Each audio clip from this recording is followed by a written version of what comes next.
پہاڑوں کے بارے میں آج میں نے جب دیکھا تو 11 مقامات پر قرآن مجید میں یہ صراحت کی گئی ہے کہ یہ پہاڑ ریزہ ریزہ ہو جائیں گے، ریت بن جائیں گے، پھسلتی ہوئی ریت، یہ ایسے چلیں گے جیسے کہ دھنکی ہوئی روئی ہو یا اون ہو، جیسے کہ بادل چلتے ہیں۔ اب یہ ظاہر بات ہے کہ یہ بادلوں کا تصور آج جتنا ہمیں ہے، وہ جس وقت یہ آیات نازل ہوئی تھی عام آدمی تصور نہیں کر سکتا تھا کہ بادل کی کیفیت کیا ہوتی ہے۔ نیچے سے تو بادل جو ہے سالڈ نظر آتا ہے، لیکن یہ کہ آج ہمیں معلوم ہے جب جہاز جب چیرتا ہے بادلوں کو اوپر چڑھتے ہوئے یا اترتے ہوئے تو اس کی کیفیت محسوس ہوتی ہے کہ یہ دھنکی ہوئی روئی کے مانند ہے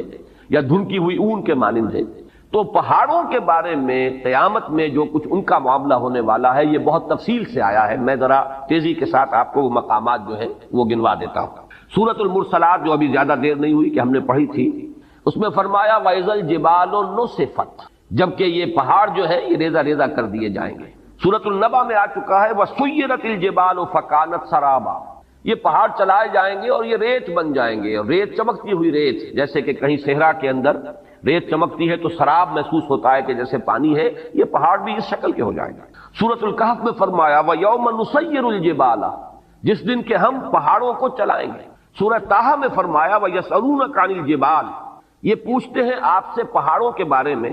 فَقُلْ يَنسِفُهَا رَبِّي نَسْفًا، کہہ دیجئے یہ پہاڑ تمہیں کوئی بڑی شے نظر آ رہے ہوں گے لیکن میرا رب تو ان کو ریزہ ریزہ کر دے گا۔ سورۃ النمل میں فرمایا وَتَرَى الْجِبَالَ تَحْسَبُهَا جَامِدَةً وَهِيَ تَمُرُّ مَرَّ السَّحَابِ، تم دیکھ رہے ہو پہاڑوں کو اور سمجھتے ہو بڑی ٹھوس چیز ہے، یہ تو بہت ہی مضبوط شے ہے، بڑی جامد شے ہے، جمی ہوئی شے ہے، اس کے کہیں جنبش کھانے کا کیا سوال، لیکن قیامت کے روز دیکھو گے کہ یہ جیسے بادل چلتے ہیں ایسے یہ پہاڑ چل رہے ہوں۔ سورۃ الطور میں فرمایا یوم تمور السماء مورا وتسیر الجبال سیرا، جس روز زمین کانپے گی، لرزے گی۔ یہ زلزلہ الساعہ جو ہے، زمین کا کانپنا اور زمین پر ایک زلزلہ آنا، یہ تو بہت مرتبہ آیا ہے۔ وتسیر الجبال سیرا، اور چلیں گے یہ پہاڑ جیسے کہ چلتے ہیں، ایسے ہی نہیں، یعنی یہ کہ یہ کوئی محاورہ یا استعارہ نہیں ہے، بالفعل جیسے کہ چلا جاتا ہے، یہ مفعول مطلق ہے۔ اسی طرح سورۃ الواقعہ میں فرمایا اذا رجت الارض رجا وبست الجبال بسا، سورہ حاقہ میں فرمایا وحملت الارض والجبال فدکتا دکتا واحدہ، یہ زمین پہاڑوں سمیت اٹھائی جائے گی اور پھر پٹک دی جائے گی جیسے کہ پٹکا جاتا ہے ایک ہی بار، اور گویا کہ اس طرح اس سے وہ چپٹی ہو جائے گی۔ اس کی لمبائی یہ جو گولائی کہہ لیجئے اس وقت ہمارے علم میں ہے، کوئی اس کے اندر جیسے سورہ طٰہٰ میں آیا ہے لا تری فیہا عوجا ولا امتا، نہ کوئی اونچان اور نیچان نظر آئے گی اور نہ کوئی موڑ، کہیں بھی کوئی کجی نہیں ہوگی۔ سورۃ المزمل میں آیا ہے یوم ترجف الارض والجبال وکانت الجبال کثیبا مہیلا، یہ پہاڑ ایسے ہو جائیں گے جیسے پھسلتی ہوئی ریت۔ سورۃ المعارج میں آیا ہے یوم یکون السماء کالمہل وتکون الجبال کالعہن، یہ پہاڑ ایسے ہو جائیں گے جیسے کہ دھنکی ہوئی اون، اور یہی پھر سورۃ القاریہ میں آگے چل کر آ جائے گا وَتَكُونُ الْجِبَالُ كَالْعِهْنِ الْمَنْفُوشِ، اون ایسی جو دھنک دی گئی ہو اور وہ بالکل جیسے دھنکی ہوئی روئی ہوتی ہے ایسے ہو جائے۔ یہ میرا خیال ہے کہ اس اعتبار سے کہ زمین پر جو چیزیں ہمارے مشاہدے میں آتی ہیں ان میں سب سے زیادہ ٹھوس اور سب سے زیادہ مرعوب کن شے جو ہے وہ یہ پہاڑ ہے، بڑے جمے ہوئے ڈٹے ہوئے، لیکن یہ کہ وہ قیامت کا زلزلہ اس کے احوال ایسے ہوں گے کہ یہ پہاڑ جو ہے ریزہ ریزہ ہو کر اور یہ چلیں گے جیسے کہ بادل چلتے ہیں یا جیسے کہ دھنکی ہوئی روئی، اور وہ اس کی کیفیت اختیار کر لیں۔ آگے چل کر سورۃ الفجر میں اس کا نقشہ جو کھینچا گیا ہے وہ اور بہت واضح ہے، اس کو چپٹا کر دیا جائے گا، بلکہ سورۃ الانشقاق میں بھی آیا ہے وَإِذَا الْأَرْضُ مُدَّتْ وَأَلْقَتْ مَا فِيهَا وَتَخَلَّتْ، گویا کہ جیسے کسی چیز کو کھینچ دیا جائے گا۔ اگر کوئی گیند ہو اور اس گیند کو آپ کھینچیں گے تو وہ چپٹی ہو جائے گی، اس کی گولائی ختم ہو جائے گی اور وہ لمبان کے اندر بڑھتی چلی جائے گی۔ وَإِذَا الْأَرْضُ مُدَّتْ وَأَلْقَتْ مَا فِيهَا وَتَخَلَّتْ، اب ظاہر بات ہے جب کسی ایسی شے کو کھینچا جائے گا تو اس کے بطن میں جو کچھ ہے اس کی اس موٹائی کے اندر وہ باہر نکل آئے گا۔ وَإِذَا الْأَرْضُ مُدَّتْ وَأَلْقَتْ مَا فِيهَا وَتَخَلَّتْ، جب زمین کو کھینچا جائے گا اور جو اس میں ہوگا اسے وہ باہر نکال کر خود خالی ہو جائے گی۔ سورۃ الفجر میں نقشہ کھینچا گیا ہے کہ جیسے کہ یہ پہاڑ اور یہ زمین کوٹ کوٹ کر ریزہ ریزہ کر کے برابر کر دی جائے گی، اور پھر یہیں پر وہ حشر کا میدان یہی ہوگا، قصہ زمین برسر زمین طے ہوگا، جو اعمال اس زمین پر کمائے گئے ہیں ان کا حساب کتاب یہی ہوگا۔ اور ایک خیال آتا ہے واللہ عالم، میں اسے کسی سوچی سمجھی رائے کا جو ہے اظہار نہیں کر رہا ہوں، لیکن ان تمام چیزوں کو جمع کیا جائے تو ہمیں معلوم ہے کہ زمین کا جو اصل نیوکلیس ہے وہ تو دہتا ہوا لاوا ہے، آگ ہے۔ اگر اس کو چپٹا کیا گیا تو اس کا نتیجہ ایک نکلتا ہے جو صاف سمجھ میں آتا ہے کہ یہ دونوں طرف جو ہے زمین ہوگی اور درمیان کے اندر جو ہے وہ اس کا دہتا ہوا لاوا جو ہے وہ ظاہر ہو جائے گا، اور ہو سکتا ہے کہ زمین کی جہنم جو ہے در حقیقت انسان کے لیے جو کچھ اس نے کمایا ہے اس زمین پر اس کا حساب کتاب بھی یہی ہو اور یہیں سے اس کی جہنم بھی برآمد ہو جائے۔ مجھے وہ لفظ یاد آ رہا ہے جو امام ابن تیمیہ رحمۃ اللہ علیہ فرمایا کرتے تھے جبکہ وہ جیل میں تھے اور انہیں وہاں ٹارچر کیا جاتا تھا، تکلیفیں دی جاتی تھیں، تو ایک جملہ ان کا آتا ہے کہ ان جنتی معی، میری جنت میرے ساتھ ہے، میرے دل میں جو اطمینان ہے اس کو تم ڈسٹرب نہیں کر سکتے، مجھے مار لو، ستا لو، جو کچھ کر سکتے ہو، جسم کے ساتھ کر سکتے ہو جو کچھ کر سکتے ہو، میرے دل اور میری روح جو ہے وہ تمہاری دسترس سے باہر ہے، اس کے ساتھ تم کچھ نہیں کر سکتے۔ میری جنت تو میرا وہ سکون ہے جو میرے اندر ہے، سکون قلب۔ یا ایتھا النفس المطمئنہ، اے نفس مطمئنہ، اے وہ جان جو پورے اطمینان اور سکون کے ساتھ دنیا میں اپنے پروردگار کے ساتھ لو لگا کر زندگی گزار کر آئی ہے اور اس نے بدلتے ہوئے حالات سے زیادہ تاثر قبول نہیں کیا ہے، کچھ آ گیا صبر کیا ہے، کچھ تکلیف آ گئی صبر کیا ہے، بڑے اطمینان کے ساتھ صبر و ثبات کا مظاہرہ کیا ہے، کچھ اللہ کی طرف سے آسانی اور کشادگی آ گئی، اللہ کا شکر ادا کیا، دونوں حالتوں میں یکساں۔ یہ کیفیت جو ہے یا ایتھا النفس المطمئنہ، تو اس نفس مطمئنہ کی جنت تو اس کے اندر موجود ہے، وہ اطمینان، وہ قلب، وہ سرور، وہ کیفیت جو حاصل ہوتی ہے اللہ کے ساتھ انس اور محبت، یہ ہے اصل جنت کے جو انسان کے اندر ہے۔ ان جنتی معی، میری جنت میرے ساتھ موجود ہے۔ اسی طریقے سے خیال ہوتا ہے کہ وَإِذَا الْأَرْضُ مُدَّتْ وَأَلْقَتْ مَا فِيهَا وَتَخَلَّتْ، اور وَدُكَّتِ الْأَرْضُ دَكًّا دَكًّا وَجَاءَ رَبُّكَ وَالْمَلَكُ صَفًّا صَفًّا وَجِيءَ يَوْمَئِذٍ بِجَهَنَّمَ۔ اب وہ جہنم بھی جو ہے اسی زمین کے شق ہونے سے اس کے اندر جو بھی کچھ ہے، جو آگ ہے اور جو لاوا ہے، وہی ہوگا کہ جو جہنم کی شکل اختیار کر لے، واللہ عالم۔ یہ صرف یہ کہ انتقال ذہنی جسے کہتے ہیں، اس کو کوئی تیقن کے ساتھ نہیں کہا جا سکتا ان باتوں کو، لیکن ان تمام چیزوں کو جب انسان سامنے پاتا ہے، اس پر غور کرتا ہے، تو معلوم ہوتا ہے کہ ان کے مابین ایک ربط و تعلق جو ہے منطقی اعتبار سے قائم ہوتا ہے۔ تو فرمایا وَإِذَا الْجِبَالُ سُيِّرَتْ، جبکہ یہ پہاڑ چلائے جائیں گے، وَإِذَا الْعِشَارُ عُطِّلَتْ، عشار جمع ہے عشرا کی، عشرا جو ہے اس اونٹنی کو کہتے ہیں جو گابھن ہو، حاملہ ہو اور 10 مہینے اس کے حمل پر بیت چکے ہوں، گویا کہ وضع حمل قریب ہے۔ اب یہ چونکہ یہ صورتیں ابتدائی صورتیں ہیں اور ان کے پس منظر میں عرب کا خاص ماحول اور عرب کے احساسات، اہل عرب کے جو احساسات تھے، بادیہ نشینوں کی جو ان کی ویلیوز تھیں، جو ان کے اقدار تھے، جو ان کے سوچنے کے انداز تھے، وہ ان کے پس منظر میں ہے، اس لیے کہ وہی تو مخاطب اولین تھے ان آیات کے۔ عربوں کے ہاں سب سے بڑی دولت، جیسے کہ وہ آج بھی آپ کو معلوم ہے کہ ہمارے ہاں بلوچستان وغیرہ کے علاقے میں تو دولت کس شے کا نام ہے، مال کسے کہتے ہیں، بھیڑ بکریوں کا غلہ ہی مال، تو ان کے ہاں بھی یہی چیزیں تھیں اصل دولت، اور اونٹ ان میں بڑی قیمتی شے، اور ایسی اونٹنی کے جو گابن ہے جو اب بچہ دینے والی ہے، وہ تو پھر اس کے بعد دودھ بھی ملے گا، اور یہ کہ ایک اللہ تعالیٰ کی طرف سے احسان ہونے والا ہے، تو وہ انتہائی محبوب شے تھی، اس کی پوری وہ ٹہل اور سیوا کرتے تھے، حفاظت کرتے تھے، ایسے نہیں کہ ادھر ادھر کھلا چھوڑ دیں، اس کی پوری طریقے سے خدمت ہوتی تھی۔ تو وہ ہے عشرا، 10 مہینے جس کے ہو گئے، اور اشار اس کی جمع ہے۔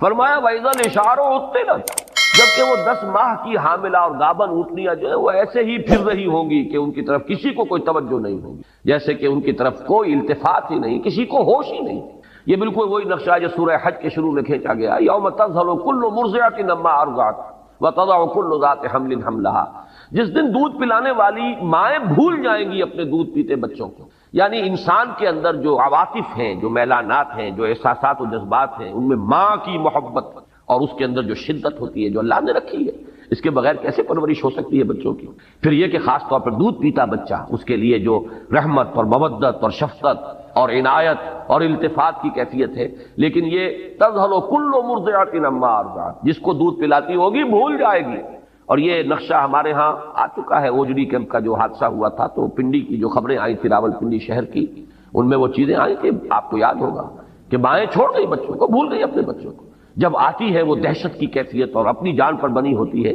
تو پھر بھول جاتی ہے۔ اور یہ گویا کہ کسی کے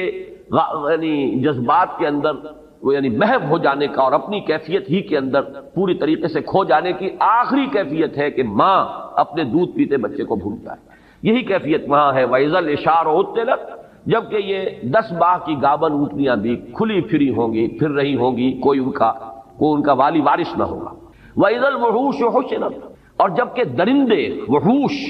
یہ جمع کر دیے جائیں گے۔ یہ بھی ایک عام مشاہدہ ہے کہ جب کوئی ایسی آفت عرضی آتی ہے کہ سب کو جان کے لالے پڑے ہو تو یہ درندے جو ایک دوسرے کے دشمن ہیں وہ حیوانات، کہ ایک بکری اور شیر ہو سکتا ہے کہ وہ ساتھ ساتھ کھڑے ہوں اور بیٹھے ہوں اور وہ شیر بکری کو کچھ نہ کہہ رہا ہو۔ سیلاب کے زمانے میں عام مشاہدات آئے ہیں کہ سانپ نہایت زہریلے اور انسان ایک ہی تختے کے اوپر چلے آ رہے ہیں تیرتے ہوئے، اور سانپ جو ہے انسان کو نہیں کاٹ رہا اور نہ انسان سانپ کو کچھ کہہ رہا ہے، اس لیے کہ پڑی ہوئی ہے، اپنی جان پر بنی ہوئی ہے۔ تو وَإِذَا الْوُحُوشُ حُشِرَتْ، جب کہ یہ درندے جمع ہو جائیں گے، گویا کہ دہشت کا عالم ایسا ہوگا، صرف انسان ہی نہیں حیوانات بھی اس کی شدت کو پوری طرح محسوس کر رہے ہوں گے، درندے بھی اس کی وجہ سے اس کیفیت میں ہوں گے کہ انہیں بس اپنی ہی فکر لگی ہوگی اور کسی جانب کوئی ہوش اور التفات نہیں ہوگا۔ وَإِذَا الْبِحَارُ سُجِّرَتْ، جیسا کہ میں نے عرض کیا تھا یہ آیت جو ہے اگلی صورت میں آئی ہے، وَإِذَا الْبِحَارُ فُجِّرَتْ، سجرت اور فجرت ایک ہی معنی ہے۔ تنور کو جب کہ بھڑکایا جاتا ہے تو آگ اس میں سے نکلتی ہے، تنور کے اوپر سے آ جاتی ہے، یہ ہے تفجیر کے اصل معنی۔ جبکہ یہ سمندر جو ہے ابلیں گے، اس میں بھی وہ بات جو میں نے ابھی عرض کی ہے، بات سمجھ میں آتی ہے کہ وہ لاوا جو زمین کے اندر ہے اگر وہ اوپر آیا سطح کے قریب تو یہ تو گویا کہ ایسے ہی ہے کہ جیسے کسی بہت بڑی بھٹی کے اوپر جو ہے وہ ایک دیگ کے اندر پانی جو ہے بھرا ہوا ہو تو وہ تو ابلے گا، بری طرح ابلے گا۔ تو یہ سمندر جو ہے یہ ان کے نیچے اگر وہ زمین کا جو کور ہے زمین کا، اس میں اندر جو آگ ہے، جو لاوا ہے، جو حرارت ہے، وہ اگر اس زمین کے چپٹا ہونے کی وجہ سے اور اس کے کھینچے جانے کی وجہ سے وہ اوپر آئے گا تو گویا کہ سمندر جو ہے یہ تو ان کڑھاؤں کے مانند ہو جائیں گے جن میں پانی بھرا ہوا ہے، ان کے نیچے آگ دہکا دی گئی ہے۔ تو وہی کیفیت جو ہے وَإِذَا الْبِحَارُ سُجِّرَتْ وَإِذَا النُّفُوسُ زُوِّجَتْ، اور جب کہ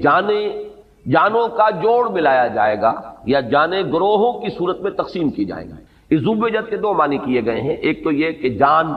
ظاہر بات ہے کہ وہ جان تو نکل چکی ہوگی، انسان جب دفن ہوں گے تو ان کا جو بھی مادہ تخلیق ہے وہ تو زمین میں ہے، ہمارے تمام اجزاء تحلیل ہو کر زمین ہی میں ہوں گے، لیکن جان تو نہیں ہوگی، جان تو ہماری وہاں سے نکال لی گئی تھی۔ اب یہ ہے کہ ان جانوں کو جوڑ دیا جائے گا ان جسموں کے ساتھ کہ جن کو اللہ تعالیٰ اثر نو تخلیق فرمائے گا۔ ایک مفہوم تو یہ لیا گیا ہے جبکہ جان اور جسم کا جوڑا ملا دیا جائے گا، جوڑ ملا دیا جائے گا، وَإِذَا النُّفُوسُ زُوِّجَتْ۔ دوسرے معنی یہ لیے گئے ہیں جیسے کہ وَكُنْتُمْ أَزْوَاجًا ثَلَاثًا، سورۃ الواقعہ میں آیا ہے، گروہوں میں تقسیم ہو جائے گا۔ بڑی بڑی تقسیم تو تین گروہ ہیں، ایک وہ ہے فَالسَّابِقُونَ السَّابِقُونَ أُولَٰئِكَ الْمُقَرَّبُونَ، وہ تو اللہ کے مقرب بندے ہیں، بہت آگے نکل جانے والے سابقون۔ ایک وہ ہے جو اصحاب الیمین ہیں کامیاب ہو گئے ہیں داہنے والے لیکن بہرحال اس درجے کو نہیں ہے، اور تیسرے اصحاب الشمال ہے جہنمی ہیں جن کو سزا دی جائے گی۔ پھر یہ کہ ہر ایک کے اندر گروہ بندی ہوگی،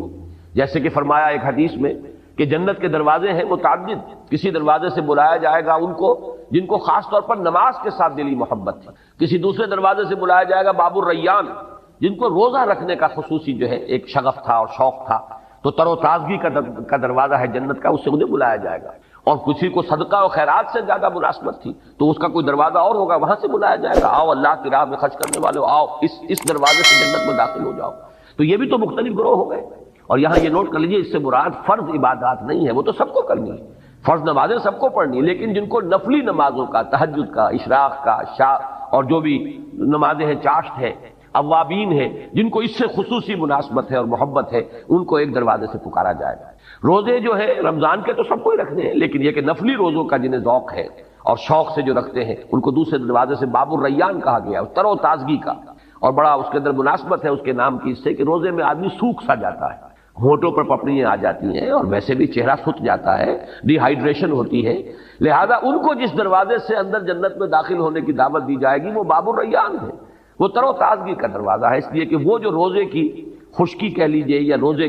کا وہ جو سوکھ جانا ہے اور ڈی ہائیڈریشن ہے، گویا کہ اس کا جو اب یعنی بدل ملنے والا ہے وہ ہے تر و تازگی۔ تو یہ مختلف گروہوں کے اندر اہل جنت بھی منقسم ہوگی۔ پھر اہل جنت کے درجات ہیں، جیسے کہ حضور نے فرمایا کہ ادنا درجے کا جنتی اپنے سے اوپر کے درجے کے جنتی کو ایسے دیکھے گا جیسے تم زمین پر بیٹھ کے ستاروں کو دیکھتے ہو۔ تو اذا النفوس زوجت کے دو معنی ہو گئے، ایک تو یہ کہ جانیں جسموں کے ساتھ جوڑ دی جائیں گی، جوڑے ملا دیے جائیں گے ہر جان کے ساتھ اس کے جسم کا۔ دوسرا یہ کہ گروہوں میں منقسم کر دیں گے، کنتم ازواجا ثلاثہ وَإِذَا الْمَوْءُودَةُ سُئِلَتْ بِأَيِّ ذَنبٍ قُتِلَتْ۔ اب یہاں سے بات چل رہی ہے آگے، گویا کہ اب میدان حشر ہے، عدالت خداوندی اب لگ گئی۔ اس میں جو محاسبے ہونے ہیں، جن گناہوں کے اوپر پکڑ ہونی ہے، ان میں یہاں ایک بڑی جذباتی بات کا تذکرہ کیا جا رہا ہے۔ یہ وعد،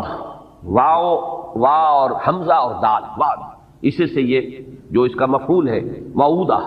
وہ بچی جو زندہ درگور کر دی گئی، جو عرب کا بدترین رواج تھا، بچیوں کو پیدا ہوتے ہی وہ گلا گھونٹ کر مارا، یا یہ کہ گڑھا کھودا اور اس میں ڈالا اور اس کے اوپر سے مٹی ڈال کر برابر کر دی۔ یہ گویا کہ درندگی کا اور شقاوت کا اور انسان کی کہنا چاہیے کہ دل کی سختی کا یہ ایک انتہائی معاملہ ہے۔ خود اپنا لخت جگر ہو ایک شخص کا کہ اپنی اولاد ہے، لیکن یہ کہ اس اولاد کے ساتھ یہ حشر کرنا، کچھ اس وجہ سے بھی کرتے تھے، فقر کی وجہ سے، کہ پیٹ پالنے مشکل ہیں اور یہ پیٹ بڑھ رہے ہیں، ان کے منہ جو ہے جن میں کھانا ڈالنا ہے، چلو بیٹوں کو تو رکھو، بیٹیوں کو دفن کرو۔ ایک یہ کہ غیرت کا ایک بڑا ایک عجیب اور غلط جاہلی تصور تھا کہ کبھی کوئی ہمارے گھر میں داماد بن کر آئے گا، یہ کیسے ہم گوارا کریں گے؟ تو اس سے یہ ہے کہ نہ رہے بانس نہ بجے بانسری، نہ بیٹی زندہ رہے نہ کسی کے داماد بن کر ہمارے گھر میں آنے کا تصور پیدا ہو۔ تو اس کا نقشہ کھینچا جا رہا ہے، چونکہ جیسے میں نے عرض کیا اولین مخاطب ہے وہ اہل عرب، ان میں جن کے اندر بھی کوئی احساس انسانیت کا برقرار تھا، اس میں اسی تار کو چھیڑا جا رہا ہے کہ ان کے دلوں کے اندر یقیناً اس چیز سے نفرت ہوگی، اور اسی سے اس کے حوالے سے بات کی جا رہی ہے۔ وَإِذَا الْمَوْءُودَةُ سُئِلَتْ، اور بڑا لطیف انداز ہے کہ یوں نہیں کہا جا رہا کہ ان سے پوچھا جائے گا کہ تم نے اپنی بچیوں کو کیوں زندہ درگور کیا، بلکہ بچیوں سے سوال ہوگا۔ وَإِذَا الْمَوْءُودَةُ سُئِلَتْ، اور جب وہ بچی کہ جو زندہ درگور کر دی گئی تھی اس سے سوال کیا جائے گا بِأَيِّ ذَنبٍ قُتِلَتْ، کہ کس گناہ کی پاداش میں اسے قتل کیا گیا، کیوں مارا گیا اسے۔ گویا کہ بظاہر کہا جا رہا ہے اس بچی سے پوچھا جائے گا، اصل میں تو ان سے پوچھا جانا ہے۔ یہاں مجھے یاد آ رہا ہے کہ ایک روایت میں آتا ہے حضرت حسن رضی اللہ تعالیٰ عنہ نے خواب دیکھا تھا حضرت عثمان رضی اللہ تعالیٰ عنہ کی شہادت کے بعد، اور انہوں نے پھر وہ بیان کیا خواب۔ لوگوں نے حضرت علی سے کہا بھی کہ یہ کیا خواب بیان کر رہے ہیں حضرت حسن آپ کے بیٹے؟ تو حضرت علی نے فرمایا اس نے جو دیکھا ہے وہ بیان کر رہا ہے، اور خواب یہ تھا کہ اللہ کی عدالت لگی ہوئی ہے، اللہ تعالیٰ عرش پر ہے، اور فرشتے جو ہیں وہ جو ہے اس تخت کے پائے تھامے کھڑے ہیں، خود محمد الرسول اللہ صلی اللہ علیہ وسلم کھڑے ہیں، اور ان کے ساتھ حضرت ابو بکر ہیں، پھر حضرت عثمان، حضرت عمر ہیں۔ اتنے میں حضرت عثمان آتے ہیں خون میں نہائے ہوئے اور اپنا سر اپنے ہاتھ میں لیے ہوئے، اور وہ آ کر فریاد کریں پروردگار پوچھ ان لوگوں سے کہ انہوں نے مجھے کس جرم کی پاداش میں قتل کیا ہے، کس گناہ کی پاداش میں مجھے شہید کیا گیا ہے۔ تو مجھے وہ واقعہ یاد آ گیا، وَإِذَا الْمَوْءُودَةُ سُئِلَتْ بِأَيِّ ذَنبٍ قُتِلَتْ۔ اس خواب کا بقیہ حصہ یہ ہے کہ عرش الہی تھرایا، اور پھر اللہ تعالیٰ کے غضب کا ظہور اس طریقے سے ہوا کہ خون کے دو پرنالے زمین کی طرف جاری کر دیے گئے۔ اس کی تعبیر ہے جنگ جمل اور جنگ صفین۔ وہ حضرت عثمان رضی اللہ تعالیٰ عنہ کی شہادت مظلومانہ جو ہے، یہ اللہ تعالیٰ کی طرف سے گویا کہ اس کی سزا ہے جو مسلمانوں کو ملی، کہ پھر 10,000 ایک جنگ کے اندر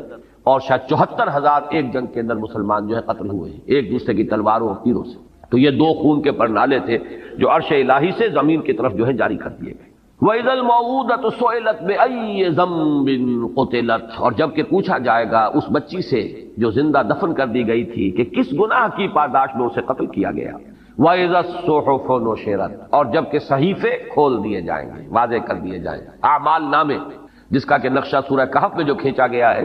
وہ تو ایسے ہے کہ جیسے کوئی ایک ہی اعمال نامہ ہے۔ ظاہر بات ہے کہ کوئی بہت بڑا کیبنٹ ہو جس میں ہر ایک کی فائل موجود ہو، یا آج ہمارا تصور جو ہے زیادہ قریب آ سکتا ہے کہ بہت بڑا کمپیوٹر ہے جس میں کہ صرف ایک بٹن دبانے کی دیر ہے کہ آپ کا فلم چل پڑے، اور آپ کی پوری زندگی کا ایک ایک حرف جو آپ کی زبان سے نکلا ہے اس کا جو اس کی ٹیپ شروع ہو جائے اور پورا کا پورا معاملہ۔ آج تو ہم یہ چیزیں بہت قریب ہو کر سمجھ سکتے ہیں کہ کوئی بعید نہیں رہی۔ یہ تو جو ٹیکنالوجی آج ہمارے پاس ہے اس کے حوالے سے وہ چیزیں کہ جو آج سے کوئی 1000 برس پہلے 1400 برس پہلے تو بڑے گہرے، یعنی سمجھیے ایمان بالغیب کی بڑی شدید گہرائی کی ضرورت تھی ان باتوں کو ماننے کے لیے۔ جو وہ میں نے لفظ استعمال کیا جو سورہ بقرہ کے شروع میں، الذین یؤمنون بالغیب، تو غیب میں ایسی چیزوں کو کہ جن کے لیے کوئی انسان کے فہم کا ابھی آس پاس بھی جو ہے گزرنا ہوا ہو، ان چیزوں کا انسان کے فہم میں، ان کو ماننے کے لیے تو ایمان بالغیب کی بڑی گہری اور بڑی ہی یوں سمجھیے کہ شدت کی ضرورت تھی کہ مانے کہ محمد اللہ کے رسول ہیں، جو فرما رہے ہیں وہ حق ہے۔ لیکن آج تو یہ چیزیں ہمارے سامنے کی چیزیں ہیں، گویا کہ کوئی اس کے اندر استبعاد ہی نہیں رہا، ان کا ماننا قطعاً مشکل نہیں رہا، اس لیے کہ بٹن کے سائز کے ٹیپ ریکارڈر موجود ہیں، آپ کے ساتھ آپ کو شخص گفتگو کرنے آیا ہے، آپ کو پتہ بھی نہیں ہے، اور وہ اس کے ساتھ کی ریکارڈنگ بھی ہو رہی موجود ہے۔ اسی طریقے سے وَوُضِعَ الْكِتَابُ فَتَرَى الْمُجْرِمِينَ مُشْفِقِينَ مِمَّا فِيهِ وَيَقُولُونَ يَا وَيْلَتَنَا مَا لِهَذَا الْكِتَابِ لَا يُغَادِرُ صَغِيرَةً وَلَا كَبِيرَةً إِلَّا أَحْصَاهَا وَوَجَدُوا مَا عَمِلُوا حَاضِرًا۔ جب وہ اعمال نامہ لا کر رکھ دیا جائے گا تو پھر دیکھو گے کہ لوگ کانپ رہے ہوں گے، ڈر رہے ہوں گے اور کہیں گے، پکار اٹھیں گے، یہ کیسا اعمال نامہ ہے؟ اس نے تو کسی چھوٹی سی چھوٹی مائنیوٹ ڈیٹیل کو بھی اومٹ نہیں کیا، بڑی چیزیں بھی چھوٹی بھی سب موجود ہیں، جو کیا ہوگا اپنے سامنے موجود پائے گا۔ ولا یظلم ربک احدا، اور تیرا رب کسی پر ظلم نہیں کرے گا، ان کے اپنے کرتوت ہوں گے۔ آگے ہم چل رہے ہیں، وہ صورت بھی آ جائے گی کہ جس شخص نے ذرہ برابر ذرے کے ہم وزن نیکی کمائی ہوگی وہ بھی سامنے پائے گا، اور ذرے کے ہم وزن جو ہے بدی کمائی ہوگی وہ بھی سامنے پائے گا۔ تو یہ جو اعمال نامہ ہے، فرمایا وَإِذَا الصُّحُفُ نُشِرَتْ، کھل جائے گا، حقیقت واضح ہو جائے گا۔ وَإِذَا السَّمَاءُ كُشِطَتْ، آسمان کی کھال کھینچ لی جائے گی، کاف اور شین اور طا، یہ مادہ آتا ہے کسی چیز کے اوپر سے اس کے چمڑے کو کھینچ لینا، چھلکے کو اتار لینا۔ تو یہ آسمان کے بارے میں یہ تصور، جیسا کہ میں نے عرض کیا، کئی مرتبہ آیا ہے قرآن مجید میں، کہ جیسے کہ کوئی ایسی تبدیلی آئے گی کہ اس کے اندر سے سرخی پیدا ہو جائے گی، جیسے جانور کا جب کھال کھینچ لی جاتی ہے تو گوشت سرخ نظر آتا ہے، تو وردتن کا دہان کا لفظ آیا ہے سورہ رحمان میں، ایسے ہو جائے گا گلابی، جیسے کہ وہ تلچھٹ ہوتی ہے تانبے کی۔ تو یہ الفاظ آئے ہیں آسمان کے بارے میں۔ وَإِذَا السَّمَاءُ كُشِطَتْ وَإِذَا الْجَحِيمُ سُعِّرَتْ، اور جب جہنم کو خوب دہکایا جائے گا، جیسے بھٹی جو ہے وہ دہکائی جاتی ہے، دھوکی جاتی ہے، اس کی شدت جو ہے بڑھ جاتی ہے، ویسے تو جہنم میں پہلے ہی ہوگی، لیکن یہ کہ اس میں اور اس کے اندر ایک جوش و خروش کی کیفیت پیدا کی جائے گی۔ وَإِذَا الْجَنَّةُ أُزْلِفَتْ، ازلاف کے معنی کسی شے کو قریب لے آنا، أُزْلِفَتِ الْجَنَّةُ غیر بعید، وہ قریب لے آئی جائے گی اور کہیں دور نہیں ہوگی۔ تو یہ اگرچہ قریب ہوگی لیکن اور قریب آ جائے گی، آنکھوں کے سامنے آ جائے گی۔ اہل جنت جو ہے ان کے لیے گویا کہ تر و تازگی کا ایک پیغام۔ یہ سب ہے اس کا جو آخری بات جو میں عرض کر چکا ہوں، اس سب تمام فنومنا احوال قیامت۔ علمت نفس ما احضرت، جان لے گی ہر جان کہ کیا اس نے حاضر کیا ہے، کیا لے کر آیا ہے، کیا کمائی تھی، کیا اس کے اعمال تھے، کیا افعال تھے، زبان سے کیا کام لیا تھا، کیا اس سے کسی بھلائی کے پرچار کا کام لیا تھا یا اس سے برائیوں کے فروغ کا جو ہے اس کو ذریعہ بنا دیا تھا۔ ہر شے علمت نفس ما احضرت، یہاں آ کر فل سٹاپ لگ گیا ہے اس سورہ مبارکہ میں، لیکن در حقیقت یوں سمجھیے کہ اگلی سورت جو ہے اس میں یہ مضمون جو ہے گویا کہ اب پوری وسعت کے ساتھ سامنے آیا۔ وہاں یہ ہے کہ اذا سے جو آیات شروع ہوئی ہیں وہ 4 ہیں، اذا السماء انفطرت واذا الکواکب انتصرت واذا البحار فجرت واذا القبور بعثرت علمت نفس ما قدمت واخرت۔ پھر یہ کہ نقشہ جو کھینچا گیا، تو گویا کہ یہ حصہ جو ہے اس سورہ مبارکہ کا نصف اول، اس کا مثنیٰ جو ہے وہ تو ہے سورۃ الانفطار۔ البتہ اب جو حصہ آ رہا ہے سورۃ الانفطار میں اس مضمون کا کوئی سراغ نہیں ملے گا آپ کو، معنوی طور پر تو نسبت ہو جائے گی کہ آخرت میں ناکامی کا سبب نمبر 1 وہ ہے نبوت و رسالت کا انکار، اس کا تذکرہ ہو رہا ہے۔ اب وحی کو کہانت قرار دینے والوں سے اب گفتگو ہوگی۔ دوسرا سبب کیا ہے؟ آخرت کا انکار بھائی مانا کہ اللہ بڑا، یعنی جزا و سزا کا انکار، آخرت کا تو انکار نہیں لیکن جزا و سزا کا انکار۔ اللہ تو بڑا کریم ہے، بڑا ہی نکتہ نواز ہے، بہت ہی شان غفاری جو ہے اس کے حوالے سے آدمی کا دھوکہ کھا جائے، اس معنی میں تو ربط ہے، لیکن یہ کہ یہ مضمون اپنی جگہ پر نہایت اہم مضامین میں سے قرآن مجید کے جو اب یہاں سے شروع ہو رہا ہے، فلا اقسم بالخنس الجوار الکنس واللیل اذا عسعس والصبح اذا تنفس انہ لقول رسول کریم۔ اس مضمون کے بارے میں میں ذرا چاہوں گا کہ آپ چند باتیں تمہیداً سمجھ لیں، اس لیے کہ جیسا کہ میں نے کل جمعے میں بھی اعلان کرتے ہوئے عرض کیا تھا کہ ایک بہت بڑی گمراہی جو مسلمانوں میں اس دور میں بھی پیدا ہوئی ہے جب فلسفے کا ہمارے ہاں زیادہ رواج ہوا ہے، فلسفہ یونان کی منطق، ارسطو کی منطق اور فلسفہ، اس کی روشنی میں یا اس کی ترازو میں جب کچھ مسلمان فلسفیوں نے، ابن سینا اور فارابی اور کندی، ان لوگوں نے جب کہ دینی تصورات کو ان پیمانوں میں ڈھالنے کی کوشش کی ہے، تو جہاں اور بہت سے مسائل پیدا ہو گئے، جبر و قدر کا مسئلہ پیدا ہوا اور بہت سے مسائل پیدا ہوئے، انہی میں سے ایک مسئلہ تھا وحی کی حقیقت کا، جس میں بہت بڑی ٹھوکر کھائی ہے ان فلسفیوں نے بھی۔ اور پھر اس دور میں بھی جو ہمارا اعتزال جدیدہ کا فتنہ ایک پیدا ہوا ہے، جس میں کہ سر سید احمد خان مرحوم اللہ تعالیٰ انہیں معاف کرے،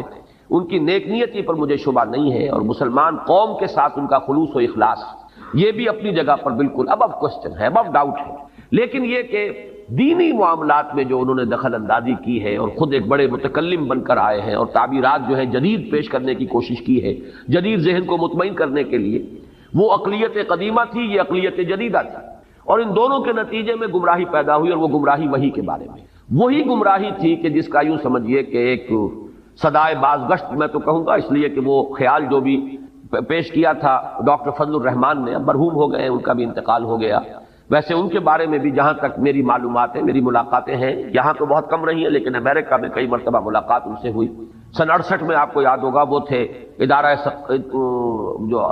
جو ریسرچ، اسلامک ریسرچ کاؤنسل ہے، ادارہ تحقیقات اسلامی، پہلے کراچی میں ہوتا تھا، اب پھر اس کے بعد اسلام آباد منتقل ہوا، اس کے ڈائریکٹر تھے، اور انہوں نے کتاب لکھی تھی اسلام انگریزی میں۔ اس میں وحی کی حقیقت کے بارے میں انہوں نے وہی خیالات پیش کیے جو سر سید کے تھے مرحوم کے، اور جو ہمارے قدیم فلسفیوں کے، لیکن بہرحال وہ چونکہ گمراہی تھی تو اس کے خلاف طوفان اٹھا بہت، اور اسی کے نتیجے میں پھر انہیں پاکستان چھوڑ کر جانا پڑا۔ وہ گمراہی کیا تھی اسے سمجھ لیجیے، اور اس کے لیے بھی اس حقیقت کو سب سے پہلے سامنے لائی ہے کہ یہ قرآن کیا ہے، یہ حدیث اللہ ہے، اللہ کی حدیث۔ ایک ہے حدیث رسول، حضور کا فرمان، حضور کا قول، حدیث رسول۔ اس کے راوی اول کون ہوں گے؟ صحابی۔ راوی دوم پھر جو تابعی ہیں، وہ راویوں کا سلسلہ چلے گا یہاں تک کہ محدثین جو بڑے بڑے ہیں ان تک وہ راویوں کی جو ہے ایک سند کا سلسلہ جو ہے وہ چین وہاں تک پہنچے گی۔ پھر بلکہ ہمارے ہاں تو جو بھی علم حدیث کی تعلیم اور تدریس جس طور پر ہوتی ہے تو ہر محدث جو ہے وہ اپنی سند بیان کرتا ہے، میرا استاذ، اس کا استاذ فلاں، اس کا استاذ فلاں، اس نے اس سے یہ حدیث کا فن سیکھا ہے، اس نے اس سے حدیث کا فن سیکھا ہے، وہ امام بخاری تک پہنچا دیں گے، اور پھر امام بخاری کی جو سند ہے خود محمد الرسول اللہ صلی اللہ علیہ وسلم تک، وہ تو خود بخاری کے اندر موجود ہے، ہر روایت کے ساتھ موجود ہے۔ تو سند کی بڑی اہمیت ہے حدیث کے ذمہ میں، اور سند میں جو راوی آتے ہیں ان راویوں کا ایک تو یہ ثبوت ملنا چاہیے کہ وہ ہم عصر تھے۔ اگر ایک شخص کہتا ہے میں نے اس سے یہ بات سنی، تو آیا ان کا زمانہ بھی ایک تھا کہ نہیں تھا؟ کہیں اگر 100 برس کا فصل ہے اور کوئی شخص کہتا ہے کہ میں نے ان سے یہ بات سنی، تو معلوم ہوتا ہے کہ غلط ہے، وہ تو درمیان میں کوئی لنک اور ہونا چاہیے تھا۔ تو ایک تو یہ کہ وہ کڑیاں متصل ہیں، پھر یہ کہ صرف زمانی اعتبار سے کڑیوں کا متصل ہونا کفایت نہیں کرے گا جب تک کہ ثابت نہ ہو کہ ان کی ملاقات ہوئی۔ ملاقات کا ثبوت جو ہے یہ گویا کہ حدیث کے سند کے اور مستند ہونے کے لیے اہم ہے کہ جو راوی جس سے روایت کر رہا ہے اس سے اس کی ملاقات اور رویت ثابت ہے کہ نہیں۔ اسی کو سمجھیے کہ اللہ تعالیٰ کی حدیث، حدیث اللہ، یہ قرآن، یہ وحی، اس کے راوی اول ہے حضرت جبرائیل علیہ السلام،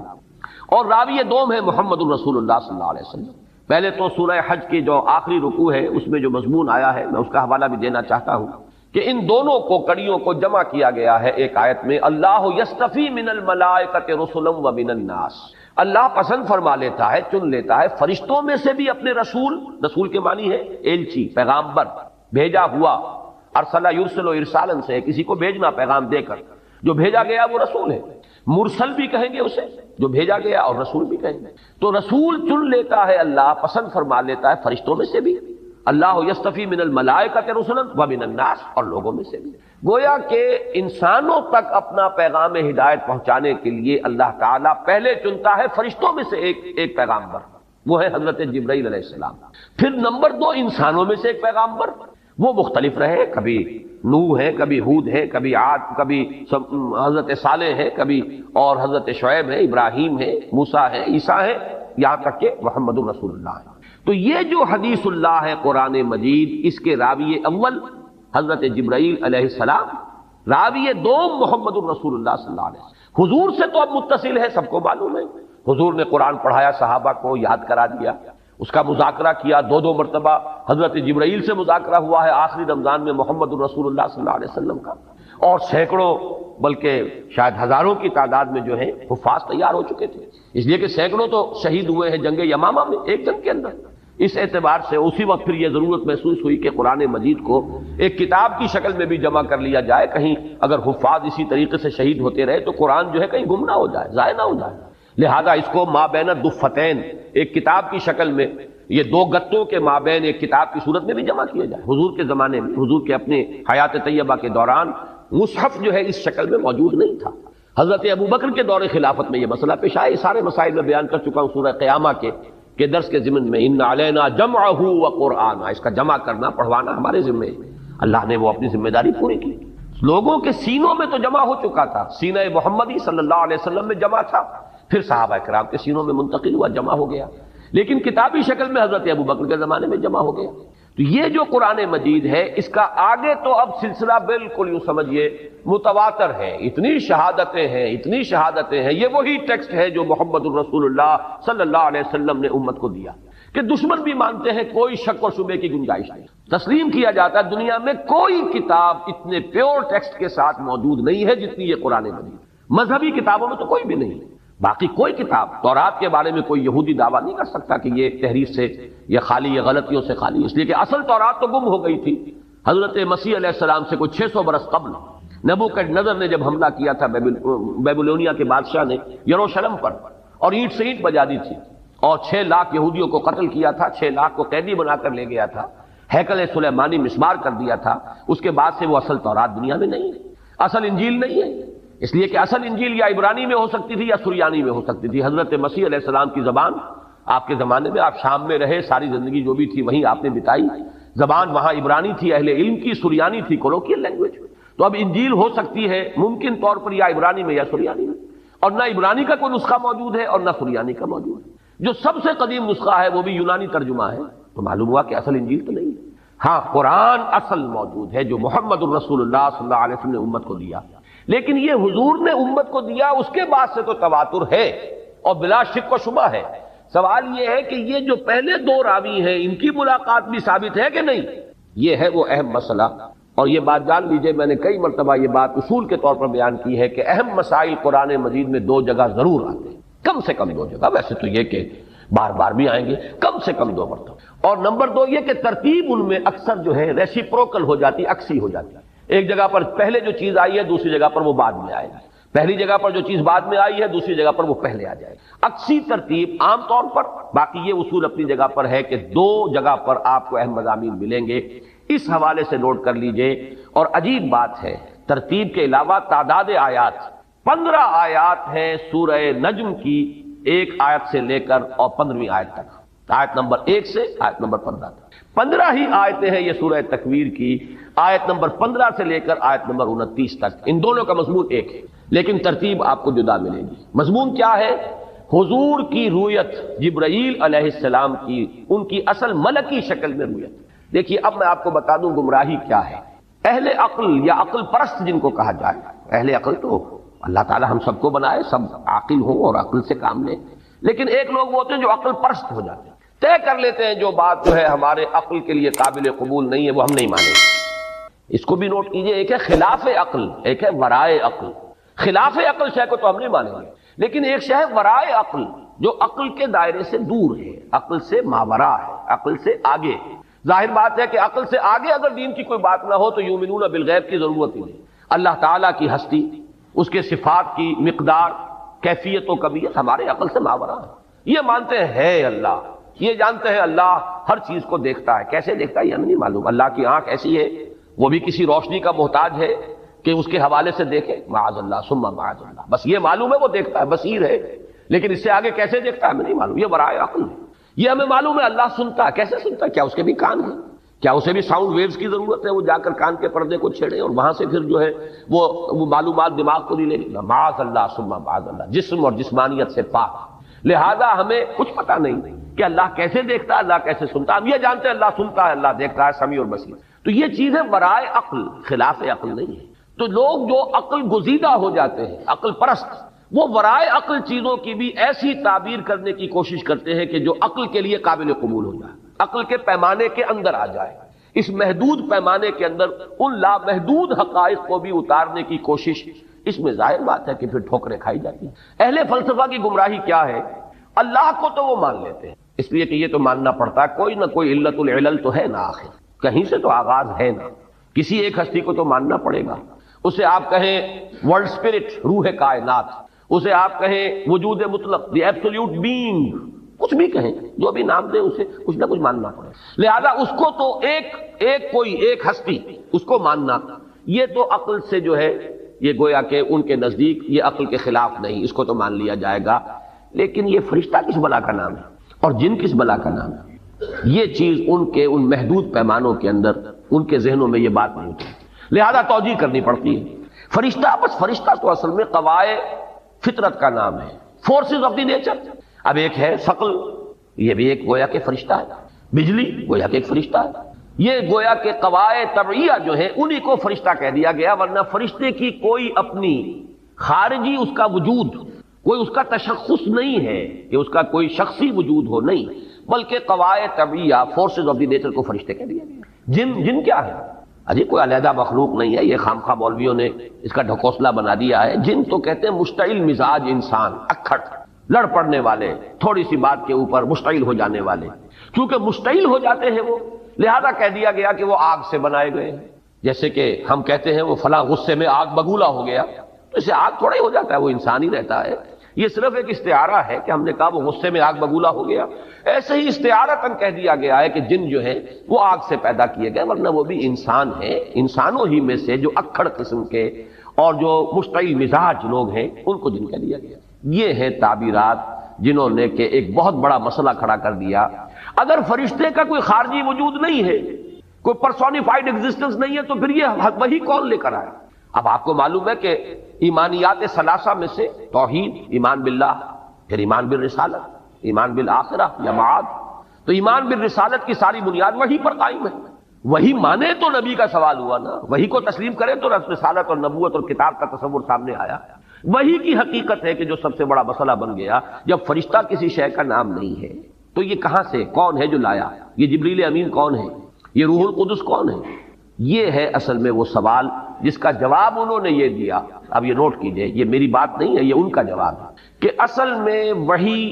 ایک فوارے کے مانند، چشمے کے مانند قلب نبی سے ہی ابھرتا ہے، اندر ہی سے ایک چیز نکلتی ہے، اس کا ایک کانٹیکٹ ہو جاتا ہے ذات باری تعالیٰ کے ساتھ براہ راست۔ کوئی فرشتہ ورشتہ بیچ میں نہیں ہے، بلکہ قلب نبی کا ایک براہ راست ربط ہو جاتا ہے اللہ کے ساتھ۔ عقل کہیے کہ جو عقل ان کے 9 افلاک اور عقول عشرہ کا ایک تصور ہے، یہ باتیں بڑی زیادہ تفصیل میں نہیں جان سکتا، تو وہ جو ہے 10ویں عقل، اس عقل کے ساتھ ایک کانٹیکٹ ہو جاتا ہے عقل نبی یا عقل رسول کا، اس سے اس کے قلب کے اندر ہی سے ایک فوارے کے مانند ابلتا ہے یہ چشمہ جس کا نام وحی ہے۔ لہذا یہ بھی کہا جا سکتا ہے کہ یہ کلام نبی کا اپنا کلام ہے، اور یہ بھی کہا جا سکتا ہے کہ یہ اللہ کا کلام ہے۔ یعنی دونوں امکانات فضل الرحمان نے بھی تسلیم کیے، دونوں امکانات سر سید احمد مرحوم نے بھی تسلیم کیے، لیکن بیچ میں سے نکالا جس کو ہے بیک بینی اور 2 گوش کان پکڑ کر جسے نکال دیا، وہ حضرت جبرائیل ہے، معاذ اللہ ثم معاذ۔ سر سید کا تو شعر بھی ہے، جبریل امی قرآن با پیغام نمی خواہم، ہما گفتار معشوق است قرآن کے مندارم۔ میں کسی ایسے قرآن کا طالب نہیں ہوں، خریدار نہیں ہوں کہ جو جبریل امی لے کر آئے ہوں پیغام۔ میرے پاس جو قرآن ہے وہ تو میرے معشوق کا کلام ہے۔ اب معشوق یہ لفظ جو ہے 2 ذو معنیین ہے، اللہ کو کہہ لیجیے، میرے محبوب کا کلام ہے۔